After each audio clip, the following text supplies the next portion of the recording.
Today's podcast is brought to you by Audible.com.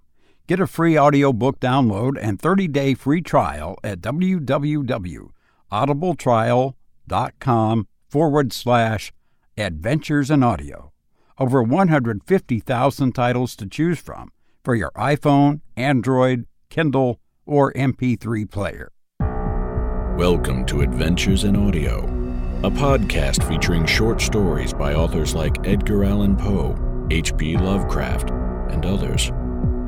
To enjoy this podcast to the fullest, it is advised to remove all mental debris from your brain. And once the chasms of your mind are void of all mental contamination, you're ready to enjoy these classic stories. And now, here's your host, Robert Crandall. Greetings, dear friends. I'm Robert Crandall, your host. I'm delighted that you've chosen to join me for this podcast. You know, you can find this podcast on several directories like iTunes and Stitcher. We say this every episode. But as well as others, and of course our website, adventuresinaudio.net.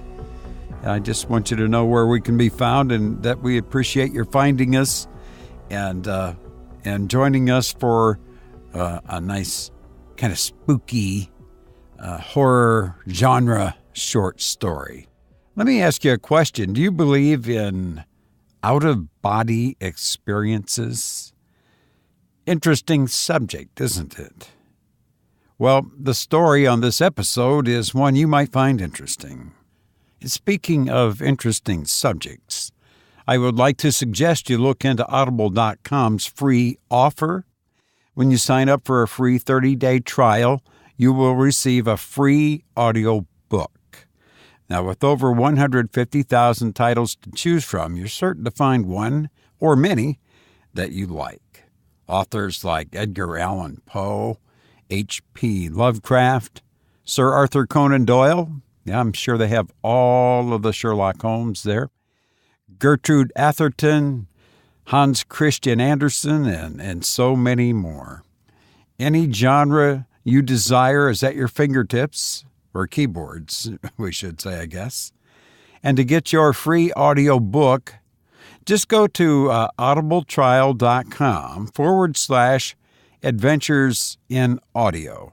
And even if it's something other than the horror type genre that we specialize in on this podcast, you'll find every imaginable genre, romance, science fiction, just everything is on there. Right? Self-help things, business, you name it, health.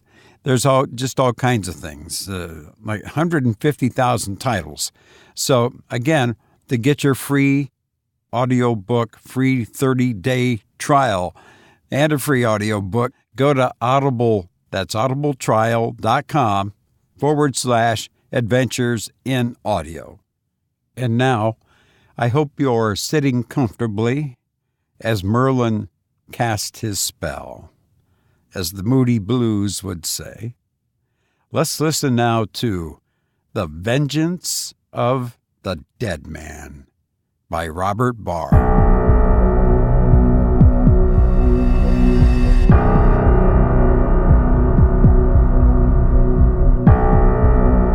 It's a bad thing for a man to die with an unsatisfied thirst for revenge parching his soul. David Allen died, cursing Bernard Heaton and Lawyer Gray, hating the lawyer who had won the case even more than the man who was to gain by the winning. Yet if cursing were to be done, David should rather have cursed his own stubbornness and stupidity. To go back for some years, this is what had happened. Squire Heaton's only son went wrong. The squire raged as was natural.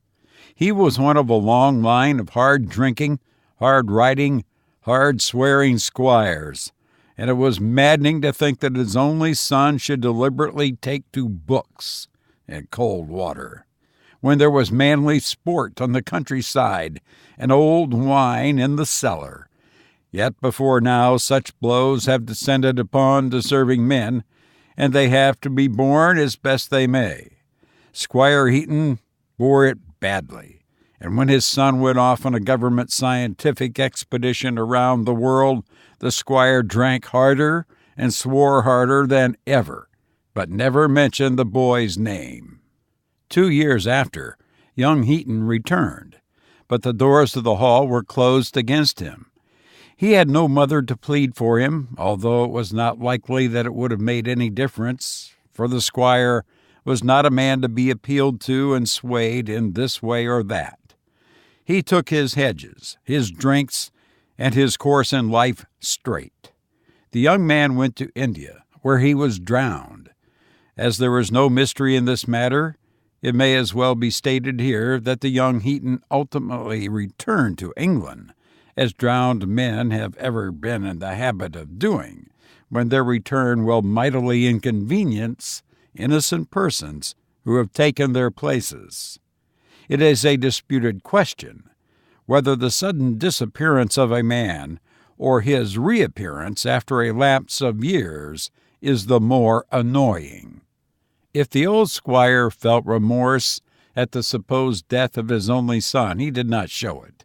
The hatred which had been directed against his unnatural offspring redoubled itself and was bestowed on his nephew, David Allen, who was now the legal heir to the estate and its income. Allen was the impecunious son of the squire's sister, who had married badly. It's hard to starve when one is heir to a fine property, but that is what David did, and it soured him. The Jews would not lend on the security. The son might return. So David Allen waited for a dead man's shoes, impoverished and embittered. At last the shoes were ready for him to step into. The old squire died as a gentleman should, of apoplexy in his armchair, with a decanter at his elbow.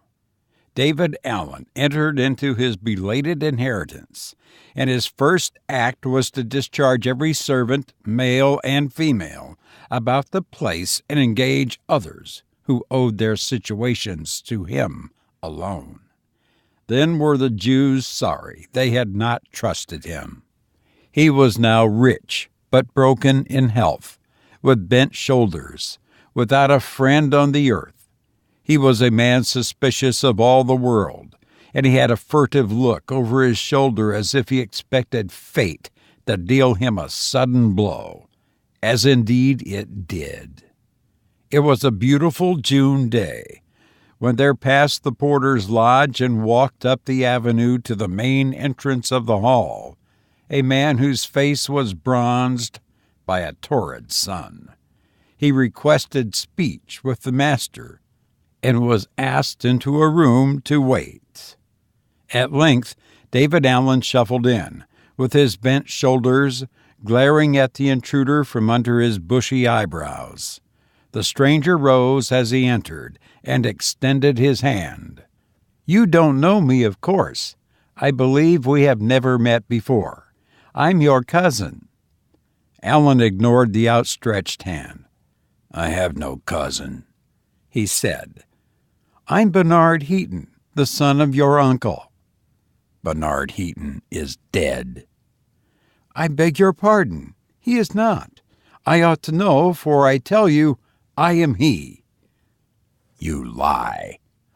Heaton, who had been standing since his cousin's entrance, now sat down again, Allen remaining on his feet. "Look here," said the newcomer. "Civility costs nothing, and—" "I cannot be civil to an impostor." "Quite so. It is difficult. Still, if I am an impostor, civility can do no harm. While if it should turn out that I am not an impostor, then your present tone may make, after arrangements, all the harder upon you. Now will you oblige me by sitting down? I dislike, while sitting myself, talking to a standing man." "Will you oblige me by stating what you want before I order my servants to turn you out?" "I see you are going to be hard on yourself.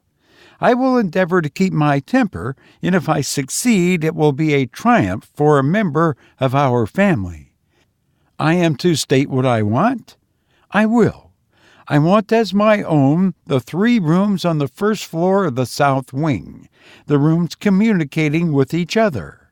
You perceive I at least know the house. I want my meals served there, and I wish to be undisturbed at all hours. Next, I desire that you settle upon me $500 a year, or $600, out of the revenues of the estate.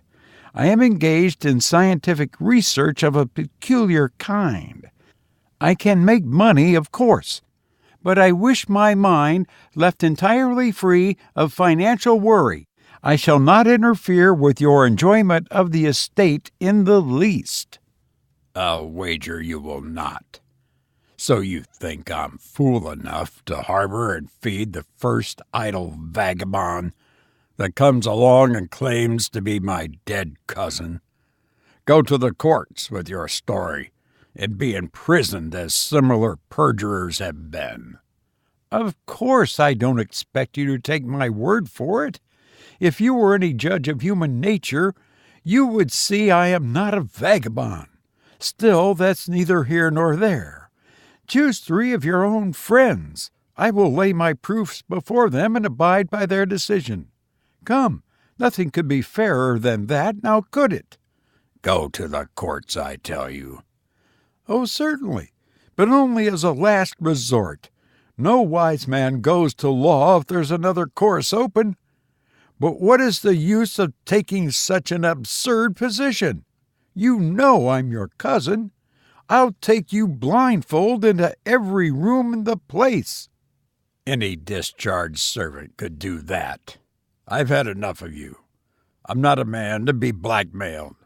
Will you leave the house yourself, or shall I call the servants to put you out?" "I should be sorry to trouble you," said Heaton, rising. "That is your last word, I take it?" "Absolutely."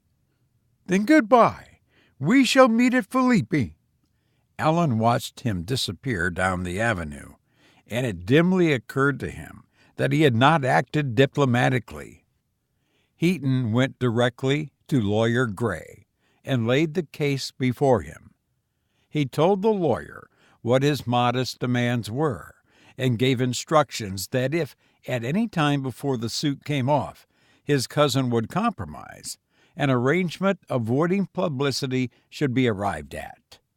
"Excuse me, that looks like weakness," remarked the lawyer.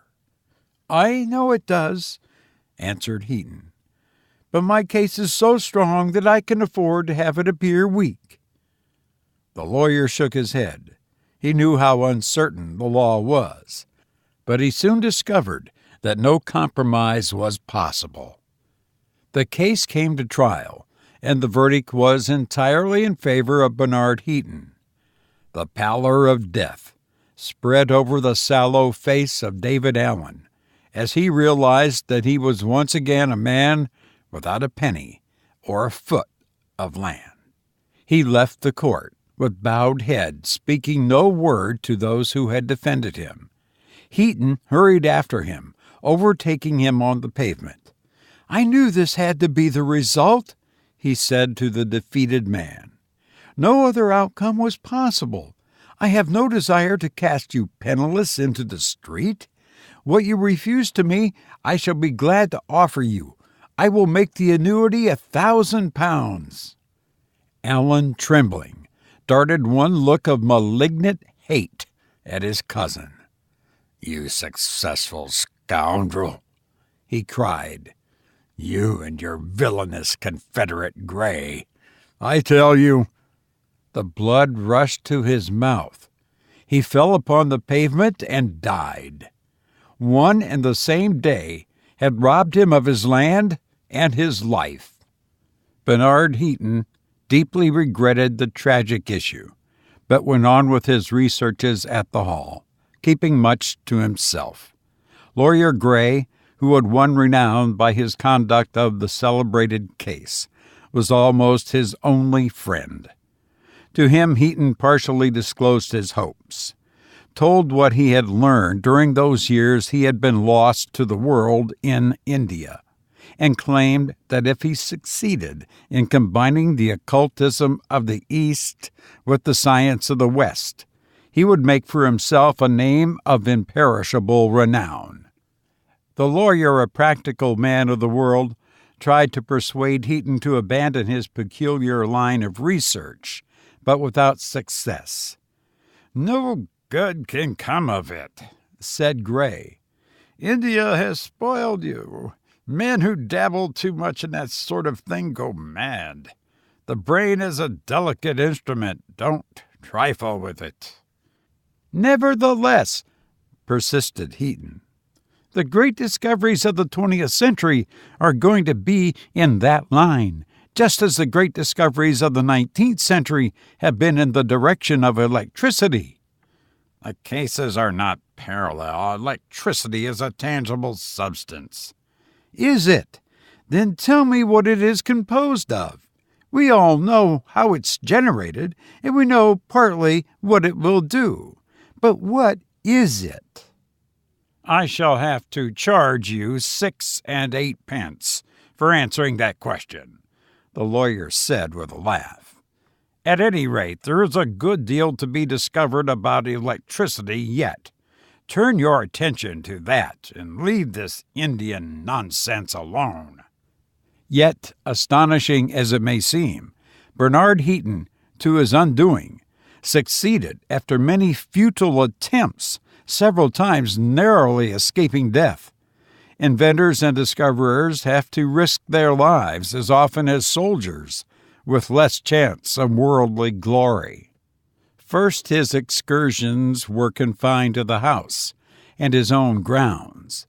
Then he went further afield, and to his intense astonishment, one day he met the spirit of the man who hated him.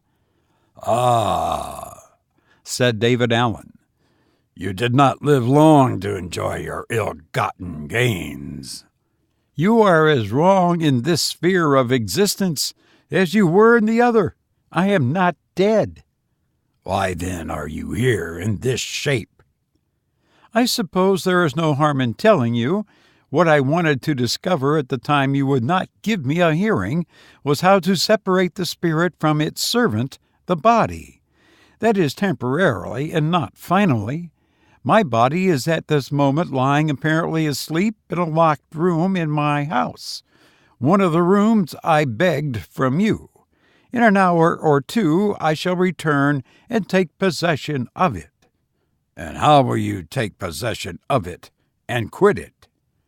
Heaton, pleased to notice the absence of that rancor which had formerly been Allen's most prominent characteristic, and feeling that any information given to a disembodied spirit was safe as far as the world was concerned, launched out on the subject that possessed his whole mind. "It's very interesting," said Allen when he had finished. And so they parted. David Allen at once proceeded to the hall, which he had not seen since the day he left to attend the trial. He passed quickly through the familiar apartments until he entered the locked room on the first floor of the south wing. There on the bed lay the body of Heaton, most of the color gone from the face, but breathing regularly, if almost imperceptibly, like a mechanical wax figure. If a watcher had been in the room, he would have seen the color slowly return to the face, and the sleeper gradually awaken, at last rising from the bed. Allen, in the body of Heaton, at first felt very uncomfortable, as a man does who puts on an ill-fitting suit of clothes. The limitations caused by the wearing of a body also discommoded him. He looked carefully around the room. It was plainly furnished. A desk in the corner he found contained the MS of a book prepared for the printer, all executed with neat accuracy of a scientific man. Above the desk, pasted against the wall, was a sheet of paper headed, "What to do if I am found here apparently dead." Underneath were plainly written instructions. It was evident that Heaton had taken no one into his confidence. It is well, if you go in for revenge, to make it as complete as possible. Allen gathered up the MS, placed it in the grate, and set a match to it. Thus he at once destroyed his enemy's chances of posthumous renown, and also removed evidence that might in certain contingencies prove Heaton's insanity. Unlocking the door, he proceeded down the stairs, where he met a servant who told him luncheon was ready. He noticed that the servant was one of whom he had discharged, so he came to the conclusion that Heaton had taken back all the old retainers who had applied to him when the result of the trial became public. Before lunch was over, he saw that some of his own servants were also there still. "Send the gamekeeper to me," said Allen to the servant. Brown came in, who had been on the estate for 20 years continuously, with the exception of the few months after Allen had packed him off. "What pistols have I, Brown?" "Well, sir, there's the old squire's dueling pistols, rather out of date. Sir, then your own pair, and that American revolver." "Is the revolver in working order?" "Oh, yes, sir." "Then bring it to me, and some cartridges." When Brown returned with the revolver, his master took it and examined it. "Be careful, sir," said Brown anxiously. "You know it's a self-cocker, sir." "A what?" "A self-cocking revolver, sir." Trying to repress his astonishment at the question his master asked about a weapon with which he should have been familiar. "Show me what you mean," said Allen, handing back the revolver. Brown explained that the mere pulling of the trigger fired the weapon. "Now shoot it at the window. Never mind the glass. Don't stand gaping at me. Do as I tell you." Brown fired the revolver, and a diamond pane snapped out of the window. "How many times will that shoot without reloading?"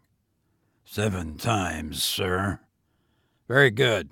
Put in a cartridge for the one you fired and leave the revolver with me. Find out when there is a train to town and let me know." It will be remembered that the dining room incident was used at the trial, but without effect, as going to show that Bernard Heaton was insane. Brown also testified that there was something queer about his master that day. David Allen found all the money he needed in the pockets of Bernard Heaton.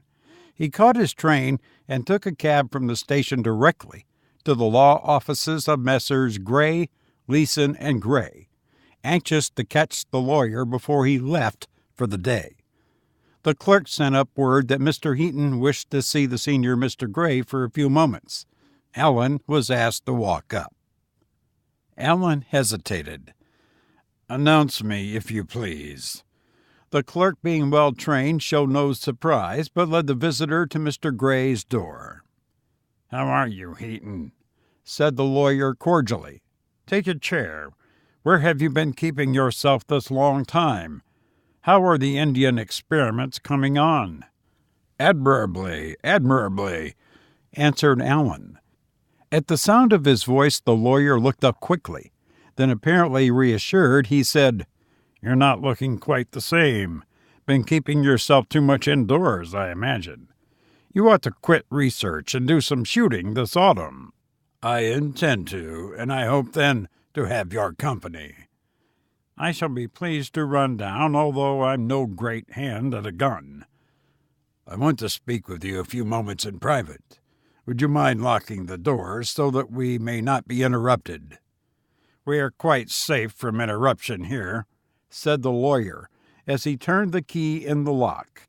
Then, resuming to his seat, he added, "Nothing serious, I hope." "It is rather serious. Do you mind sitting here?"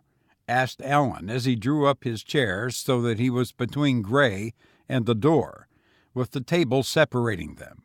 The lawyer was watching him with an anxious face, but without, as yet, serious apprehension. "Now," said Allen, "will you answer me a simple question? To whom are you talking? To whom?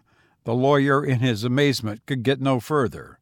Yes, to whom are you talking? Name him. Heaton, what is the matter with you? Are you ill? Well, you have mentioned a name, but being a villain and a lawyer, you cannot give a direct answer to a very simple question. You think you are talking to that poor fool, Bernard Heaton. It is true that the body you are staring at is Heaton's body, but the man you are talking to is David Allen, the man you swindled and then murdered. Sit down. If you move, you are a dead man. Don't try to edge to the door. There are 7 deaths in this revolver, and the whole 7 can be let loose in less than that many seconds, for this is a self-cocking instrument. Now, it will take you at least 10 seconds to get to the door, so remain exactly where you are. That advice will strike you as wise, even if, as you think, you have to deal with a madman. You asked me, a minute ago, how the Indian experiments were coming on, and I answered admirably. Bernard Heaton left his body this morning, and I, David Allen, am now in possession of it. Do you understand? I admit, it is a little difficult for the legal mind to grasp such a situation. Not at all, said Gray airily. I comprehend it perfectly. The man I see before me is the spirit, life, soul, whatever you like to call it, of David Allen and the body of my friend Bernard Heaton. The essence of my friend is at this moment fruitlessly searching for his missing body. Perhaps he is in this room now, not knowing how to get out a spiritual writ of ejectment against you. You show more quickness than I expected of you, said Allen. Thanks, rejoined Gray, although he said to himself, Heaton has gone mad. Stark staring mad, as I expected he would. He's armed. The situation is becoming dangerous. I must humor him. Thanks. And now may I ask what you propose to do? You have not come here for legal advice. You never, unluckily for me, were a client of mine. No, I did not come either to give or take advice. I'm here alone with you. You gave orders that we were not to be disturbed, remember? For the sole purpose of revenging myself on you and on Heaton. Now listen, for the scheme will commend itself to your ingenious mind. I shall murder you in this room. I shall then give myself up. I shall vacate this body in Newgate Prison, and your friend may then resume his tenancy, or not, as he chooses. He may allow the unoccupied body to die in the cell, or he may take possession of it and be hanged for murder. Do you appreciate the completeness of my vengeance on you both? Do you think your friend will care to put on his body again? It's a nice question, said the lawyer as he edged his chair imperceptibly along and tried to grope behind himself, unperceived by his visitor, for the electric button placed against the wall. It's a nice question, and I would like to have time to consider it in all its bearings before I give an answer. You shall have all the time you care to allow yourself. I am in no hurry, and I wish you to realize your situation as completely as possible. Allow me to say that the electric button is a little to the left and slightly above where you are feeling for it. I merely mention this because I must add, in fairness to you, that the moment you touch it, time ends as far as you are concerned. When you press the ivory button, I fire. The lawyer rested his arms on the table before him, and for the first time a haunted look of alarm came into his eyes, which died out of them when, after a moment or two of intense fear, he regained possession of himself. I would like to ask you a question or two, he said at last. As many as you choose. I am in no hurry, as I said before. I am thankful for your reiteration of that. The first question is then, as a temporary residence in another sphere, interfered in any way with your reasoning powers? I think not. Ah, I had hoped that your appreciation of logic might have improved during your, well, let's say, absence. You were not very logical, not very amenable to reason formally. I know you thought so. I did. So did your own legal advisor, by the way. Well, now let me ask you why you are so bitter against me. Why not murder the judge who charged against you, or the jury that unanimously gave a verdict in our favor? I was merely an instrument, as were they. It was your devilish trickiness that won the case. That statement is flattering but untrue. The case was its own best advocate. But you haven't answered the question. Why not murder judge and jury? I would gladly do so if I had them in my power. You see, I'm perfectly logical. Quite, said the lawyer. I'm encouraged to proceed. Now, of what did my devilish trickiness rob you? Of my property, and then of my life. I deny both allegations, but will, for the sake of the argument, admit them for the moment. First, as to your property, it was a possession that might at any moment be jeopardized by the return of Bernard Heaton. By the real Bernard Heaton, yes. Very well, then. You are now repossessed of the property, and as you have outward semblance of Heaton, your rights cannot be questioned. As far as property is concerned, you are now in an unassailable position where formerly you were in an assailable one. Do you follow me? Perfectly. We come second to the question of life. You then occupied a body frail, bent, and diseased, a body which, as events showed, gave way under exceptional excitement. You are now in a body strong and healthy, with apparently a long life before it. You admit the truth of all I have said on these 2 points? I quite admit. Then, to sum up, you are now in a better position infinitely, both as regards life and property, than the one from which my malignity, ingenuity, I think was your word, trickiness, thanks, removed you. Now, why cut your career short? Why murder me?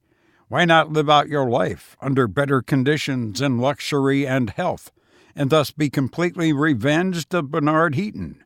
If you are logical, now is the time to show it. Allen rose slowly, holding the pistol in his right hand. You miserable scoundrel, he cried. You pettifogging lawyer, tricky to the last. How gladly you would throw over your friend to prolong your own wretched existence. Do you think you are now talking to a biased judge and a susceptible, brainless jury? Revenged on Heaton? I am revenged on him already, but part of my vengeance involves your death. Are you ready for it? Allen pointed the revolver at Gray, who now also risen, his face ashen. He kept his eyes fastened on the man he believed to be mad. His hand crept along the wall. There was intense silence between them. Allen did not fire. Slowly the lawyer's hand moved towards the electric button. At last he felt the ebony rim, and his fingers quickly covered it. In the stillness, the vibrating ring of an electric bell somewhere below was audible. Then the sharp crack of the revolver suddenly split the silence.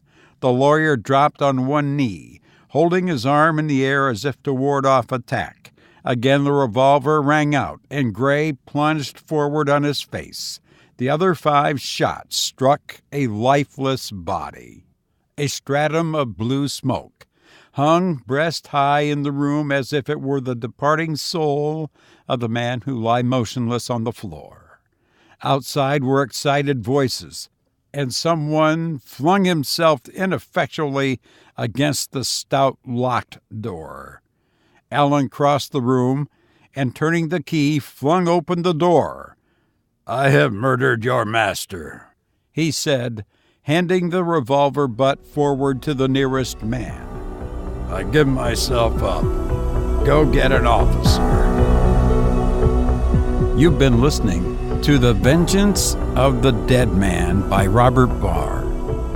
Now you know how nice it feels, as the Moody Blues would say, to have the mind occupied with substance, if only for a while. Please take care. Thank you.